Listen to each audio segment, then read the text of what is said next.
بزرگوں دوستو، دنیا ملنے پر راضی رہنا اللہ سے، دنیا چھن جانے پر یا کم ہونے پر اللہ سے ناراض رہنا۔ حضور صلی اللہ علیہ وآلہ وسلم نے فرمایا لا اخشى علیکم الفقر، میں اس پر پریشان نہیں ہوں کہ میری امت جو ہے غریب لوگ مارے دیے جائیں گے اور ختم ہو جائیں گے اور دین کا کام نہیں کر سکے، مجھے اس پر پریشانی نہیں ہے۔ حضور کس پر پریشانی؟ فرمایا مال آ جائے گا، مال کی محبت میں خراب ہو جائیں گے، غریبی میں خراب نہیں ہوں گے۔ تو غریبوں نے دین کا کام کیا ہے کہ حضرت جناب والا بلال حبشی رضی اللہ تعالیٰ عنہ مارے بھی کھا رہے ہیں، دین کا نام بلند کر رہے ہیں۔ حضرت طلحہ رضی اللہ تعالیٰ عنہ، اسی طرح سادات کرام، حضرت امام حسین، حضرت امام حسن، کس قدر دین کا کام کیا ہے اور کہاں سے کہاں تک دین کے پیغام کو پہنچایا ہے۔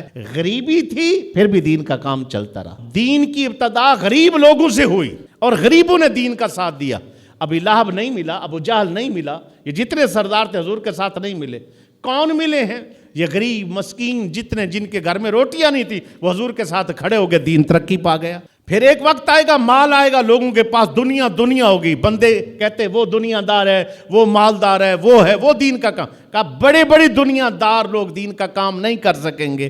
پھر جب دین کو کمزور کر دیا جائے گا، دین دوبارہ طاقت بھی غریبوں کی وجہ سے پکڑے گا۔ فطوبیٰ للغرباء، وہاں کیا قسمت ہے غریبوں کی، جن غریبوں نے پھر دین کا ساتھ دیں گے اور پھر دین پھر ترقی کر جائے گا۔ اپنے نصیب پر ناز کریں کہ اللہ نے ہمیں جس حال میں رکھا ہے ہم خوش ہیں۔